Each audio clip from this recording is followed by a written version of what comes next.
Bismillahirrahmanirrahim. Assalamualaikum warahmatullahi wabarakatuh. Perkenalkan, kami dari kelompok 12 yang beranggota Muhammad Ferdiansah dengan NIM 2020211015 bersama Helmina Kuroh dengan NIM 2020211063. Pada kesempatan kali ini kita akan menjelaskan tentang legislasi hukum Islam di Indonesia. Adapun teori pemberlakuan hukum Islam di Indonesia. Yang pertama, teori Rajabtia in kompleks, yaitu periode penerimaan hukum Islam secara penuh. Teori ini diperkenalkan oleh Profesor Mr. Lodewijk Willem Christian van den Berg pada 1845 sampai 1927. Ia dikenal sebagai orang yang menemukan dan memperlihatkan berlakunya hukum Islam di Indonesia. Walaupun sebelumnya telah banyak penulis yang membicarakannya. Periode penerimaan hukum Islam secara penuh atau receptio in complex adalah periode di mana hukum Islam diberlakukan sepenuhnya oleh orang-orang Islam sebagai pegangan dalam kehidupan beragama.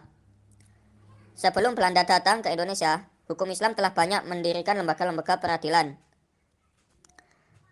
Lembaga-lembaga peradilan agama dengan berbagai nama yang ada. Lembaga peradilan agama ini didirikan di tengah-tengah kerajaan atau kesultanan dalam rangka membantu dalam penyelesaian masalah yang ada hubungannya dengan hukum Islam, di mana waktu itu perkawinan dan hukum kewarisan Islam telah menjadi hukum yang hidup dan berlaku di Indonesia. Oleh sebab itu, tidaklah heran kalau Badan Peradilan Agama telah secara tetap dan mantap dapat menyelesaikan perkara perkawinan dan kewarisan orang-orang Islam. Teori yang kedua, teori reseptil, yaitu periode penerimaan hukum Islam oleh hukum adat. Teori ini dikemukakan oleh Christian Snock Hurtgronje pada 1857 sampai 1936. Penasihat pemerintah Hindia Belanda untuk urusan Islam dan Burti Putera. Snock menyatakan bahwa umat Islam, khususnya di dua daerah tersebut, Aceh dan Tanah Gayo, tidak menganut hukum Islam tetapi hukum adat masing-masing. Meskipun harus diakui bahwa hukum adat mereka telah menerima pengaruh dari beberapa bagian hukum Islam. Menurut Snock, sikap pemerintah Hindia Belanda yang sebelumnya menerima teori resepsi in complex bersumber dari ketidaktahuannya terhadap situasi masyarakat pribumi, khususnya masyarakat Muslim. Ia berpendapat bahwa sikap terhadap umat Islam selama ini merugikan pemerintah jajahan sendiri. Di samping itu, Snock berharap situasi agar orang-orang pribumi, rakyat pada umumnya, rakyat jajahan, jangan sampai kuat memegang agama Islam. Sebab pada umumnya orang yang kuat memegang agama Islam tidak mudah terpengaruhi oleh pendapat Barat. Selanjutnya, yaitu teori resepti exit. Bapak berlakunya teori resepti exit bagi hukum Islam di Indonesia adalah Profesor Dr. Hazairin SH. Menurutnya setelah Indonesia merdeka, tepatnya setelah proklamasi kemerdekaan Indonesia dan Undang-Undang Dasar 1945, Undang-Undang Dasar 45 dijadikan Undang-Undang Negara Republik Indonesia. Semua peraturan perundang-undangan Hindia Belanda yang berdasarkan teori resepti tidak berlaku lagi. Alasan yang dikemukakan Hazairin menyatakan bahwa teori resepti itu harus exit atau keluar dari tata hukum Indonesia merdeka. Hazairin juga menyebutkan bahwa teori resepsi adalah teori iblis. Teori Hazairin ini kemudian dengan teori resepti exit. Teori resepti al contrario adalah teori pengembangan oleh Sayyidi Talib SH terhadap teori resepti exit yang diperkenalkan oleh Hazairin. Teori ini kebalikan dari teori resepsi. Justru hukum adat yang berada di bawah hukum Islam dan harus sejiwa dengan hukum Islam. Sehingga hukum adat baru dapat berlaku jika dapat dilegalisasi oleh hukum Islam. Sayyidi Talib menyatakan bahwa dalam hukum perkawinan dan kewarisan bagi umat Islam berlaku hukum Islam. Hal ini sesuai dengan keyakinan, cita-cita hukum, dan cita-cita moralnya. Teori ini mengemukakan bahwa hukum adat bisa berlaku bagi orang Islam, manakala tidak bertentangan dengan hukum Islam. Sayyidi Talib SH, resepti al contrario, hubungan hukum adat dengan hukum Islam. Yang kelima, teori eksistensi, yaitu teori yang menerangkan tentang adanya hukum Islam dalam hukum nasional Indonesia. Menurut teori ini, bentuk eksistensi keberadaan hukum Islam dalam hukum nasional. Yang pertama, hukum Islam sebagai bagian integral dari hukum nasional. Kedua, kemandirian hukum Islam diakui berkekuatan hukum nasional atau sebagai hukum nasional. Ketiga, norma hukum Islam berfungsi sebagai penyaringan bahan-bahan hukum nasional Indonesia. Dan yang terakhir, hukum Islam sebagai bahan utama dan unsur utama hukum nasional Indonesia. Yang terakhir yaitu teori Receptio Intellectual Interpretatio. Teori ini dikemukakan oleh Afdol, seorang pakar hukum dari Universitas Airlangga, Surabaya. Teori reason adalah interpretasi secara kontekstual terhadap teks ayat-ayat Al-Quran.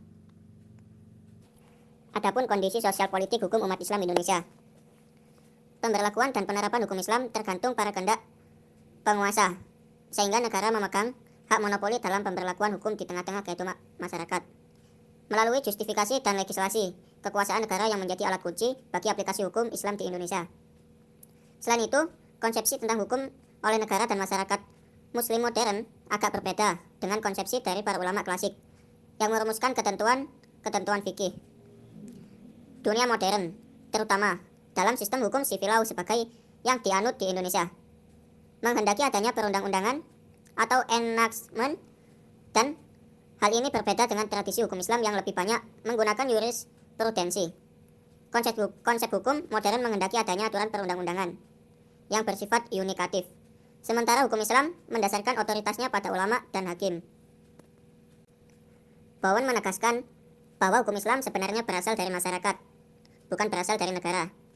Hal ini menjadi salah satu sebab terjadinya kontradiksi atau pertentangan antara hukum dalam perundang-undangan dengan hukum yang hidup dalam masyarakat berdasarkan jurisprudensi hukum Islam atau kitab-kitab fikih.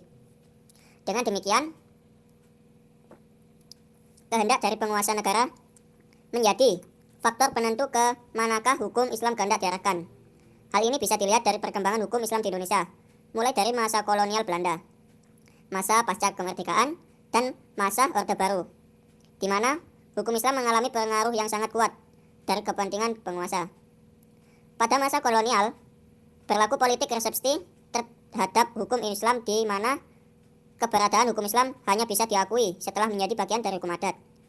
Pada masa pasca kemerdekaan, situasi politik yang ditarik ulur antara kelompok nasional dan Islamis membuat hukum Islam dalam keadaan status quo. Demikian juga pada masa Orde Baru, rezim penguasa menghendaki unifikasi hukum yang bersumber lebih mengutamakan pada hukum adat dan hukum barat. Berdasarkan fakta sejarah, dapat diketahui bahwa sebenarnya telah terjadi dinamika dalam pemberlakuan hukum Islam di Indonesia yang sangat terkait dengan situasi sosial dan politik, serta tidak bisa lepas dari kebijakan yang dibuat pemerintah sebagai pemegang kekuasaan politik tertinggi. Pada masa pemerintah kolonial Belanda, pemberlakuan pluralitas hukum dikenal yang dengan hukum antar golongan, cenderung menggunakan pendekatan konflik. Sudah terbukti telah mengalami kegagalan. Demikian juga dengan produk yang berkaitan dengan hukum Islam dibuat pada masa Orde Baru. Di antaranya adalah Undang-Undang Perkawinan dan Undang-Undang Peradilan Agama. Dengan kebijakan hukum yang menghendaki adanya unifikasi telah mengalami distorsi dan lepas dari aspek the living law.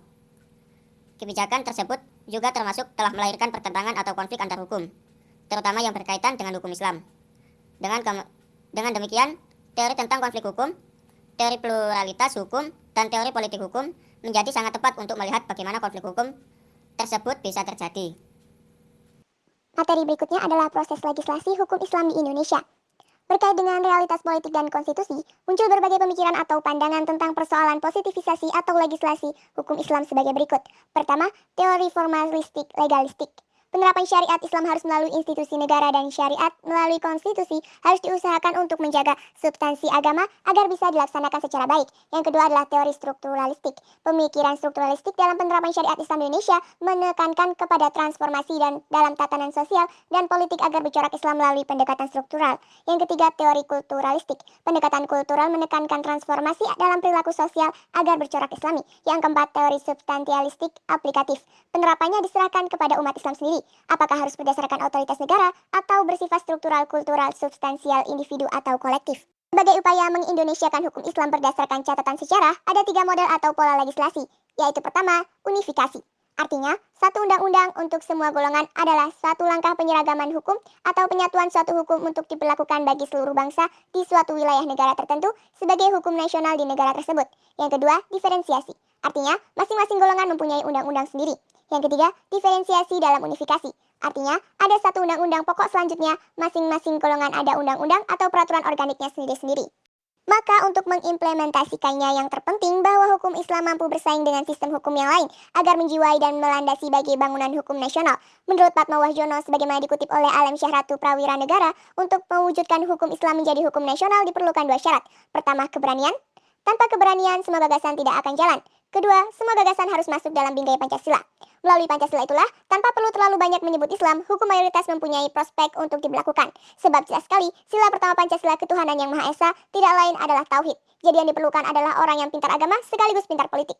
Dan tema kita harus selalu dalam rangka memperkuat negara yang berdasarkan Pancasila. Pernyataan di atas sejalan dengan pendapat bahwa untuk melakukan reaktualisasi hukum Islam diperlukan 3 syarat yang harus terpenuhi. Yang pertama, adanya tingkat pendidikan dan tingkat keterbukaan yang tinggi dari masyarakat muslim. Yang kedua, adanya keberanian di kalangan umat Islam untuk mengambil pilihan-pilihan yang tidak konvensional dari pasangan-pasangan pilihan, antara wahyu dan akal, antara kesatuan dan keanekaragaman, antara idealisme dan rasionalisme, antara stabilitas dan perubahan. Yang ketiga, memahami faktor-faktor sosiokultural dan politik yang melatar belakangi lahirnya suatu produk pemikiran fikriyah tertentu, agar dapat memahami partikularisme dari produk pemikiran hukum. Dengan demikian, jika di tempat lain atau pada waktu lain ditemukan unsur-unsur partikularisme yang berbeda, maka produk pemikiran hukum itu dengan sendirinya harus diubah. Dengan demikian, dinamika hukum Islam terus dapat dijaga dan dikembangkan, sebagaimana diterangkan oleh An-Naim yang menjelaskan bahwa tidak etis jika sabda Tuhan atau agama dijadikan konstitusi negara karena agama merupakan hak individu yang memiliki kebebasan yang sama dalam soal ini. Jika dipaksakan menjadi konstitusi negara tanpa mengakomodir pihak-pihak lain, pasti akan terjadi konflik. Produk legislasi hukum Islam di Indonesia dalam bidang muamalah. Beberapa hukum Islam yang masuk dalam pola hubungan antara hukum Islam dengan hukum nasional, atau artinya hukum Islam yang diformalisasikan menjadi hukum positif, yaitu kategori pertama adalah hukum Islam hanya untuk umat Islam. Yang pertama adalah peradilan agama diatur dalam Undang-Undang Nomor 7 Tahun 1989 Junto Undang-Undang Nomor 3 Tahun 2006 dan Undang-Undang Nomor 50 Tahun 2009 tersebut mengandung asas personalitas keislaman. Yang kedua, penyelenggaraan ibadah haji diatur dalam Undang-Undang Nomor 17 Tahun 1999 Junto Undang-Undang Nomor 13 Tahun 2008. Yang ketiga, pengelolaan zakat diatur dalam Undang-Undang Nomor 38 Tahun 1999 Junto Nomor 23 Tahun 2011 Undang-Undang Nomor 38 Tahun 1999. Yang keempat, wakaf diatur dalam Undang-Undang Nomor 41 Tahun 2004.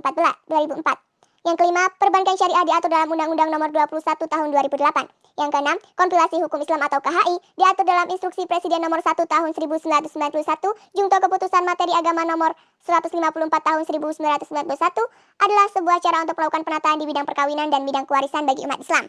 Kategori yang kedua adalah hukum Islam masuk dalam hukum nasional secara umum yang memerlukan pelaksanaan khusus. Yang pertama adalah perkawinan diatur dalam Undang-Undang Nomor 1 Tahun 1974 tentang peraturan pelaksanaan, yaitu PP Nomor 9 Tahun 1975. Kemudian PP Nomor 45 Tahun 1990 tentang tata cara perceraian bagi pegawai negeri sipil. Yang kedua adalah sistem peradilan pidana anak diatur dalam Undang-Undang Nomor 11 Tahun 2012. Yang ketiga, kejahatan dalam rumah tangga atau KDRT, Undang-Undang Nomor 32 Tahun 2004 secara substansial menghendaki adanya perlindungan pihak yang berada dalam lingkup keluarga mendapat perlindungan baik dari aspek pribadi maupun dari aspek publik. Yang keempat, pemerintahan Aceh diatur Undang-Undang Nomor 11 Tahun 2006, Lembaga Peradilan Khusus di Provinsi Nangure Aceh Darussalam atau NAD sebagai bagian dari sistem peradilan nasional dilakukan oleh Mahkamah Syariah. Kategori yang ketiga adalah hukum Islam yang masuk dalam peraturan perundang-undangan nasional dan berlaku untuk setiap keluarga negaraan Republik Indonesia. Contohnya Undang-Undang Nomor 23 Tahun 1990 tentang kesehatan. Materi berikutnya adalah DSN MUI dan peranannya dalam ekonomi syariah Indonesia. DSN atau Dewan Syariah Nasional adalah tim yang dibentuk oleh MUI pada tanggal 10 Februari 1999 melalui SK MUI nomor kepala Strip 754-MUI-II-1999 tentang pembentukan Dewan Syariah Nasional atas rekomendasi dari hasil lokakarya pada tanggal 29 sampai 30 Juli tahun 1997. Selain membahas pandangan syariah terhadap reksadana, di sana juga dibahas latar belakang perkembangan kegiatan ekonomi syariah di Indonesia yang dilakukan oleh LKS sebelum tahun 1999, yaitu perkembangan syariah dimulai sejak tahun 1992, asuransi syariah dimulai sejak tahun 1994, dan pasar modal syariah dimulai pada tahun 1997. Yang membuat para praktisi ekonomi syariah merasakan penting adanya suatu lembaga yang dapat memberikan jawaban atas pertanyaan-pertanyaan mengenai ekonomi syariah. Pada tahun 2000, lampiran Kedua, dari SK MUI nomor Kepala 754-MUI-II-99 tentang pembentukan Dewan Syariah Nasional dijadikan sebagai pedoman dasar Dewan Syariah Nasional melalui keputusan DSN MUI nomor 1 tahun 2000. Tugas dan wewenang DSN MUI adalah sebagai berikut. Yang pertama, menumbuh kembangkan penerapan nilai-nilai syariah dalam kegiatan perekonomian pada umumnya dan keuangan pada khususnya. Yang kedua, mengeluarkan fatwa atau jenis-jenis kegiatan keuangan. Yang ketiga, mengeluarkan fatwa atau produk dan jasa cadangan syariah. Yang keempat, mengawasi penetapan fatwa yang telah dikeluarkan. Dapat disimpulkan bahwa Dewan Syariah Nasional atau DSN adalah lembaga yang dibentuk oleh Majelis Ulama Indonesia yang bertugas dan memiliki kewenangan untuk menetapkan fatwa tentang produk, jasa, dan kegiatan bank yang melakukan kegiatan usaha berdasarkan prinsip syariah. Serta Dewan Syariah Nasional merupakan bagian dari Majelis Ulama Indonesia. Dewan Syariah Nasional membantu pihak terkait seperti Departemen Keuangan, Bank Indonesia, dan lain-lain dalam menyusun peraturan atau ketentuan untuk lembaga keuangan syariah. Sekian presentasi dari kami, kurang lebihnya mohon dimaafkan. Wassalamualaikum warahmatullahi wabarakatuh.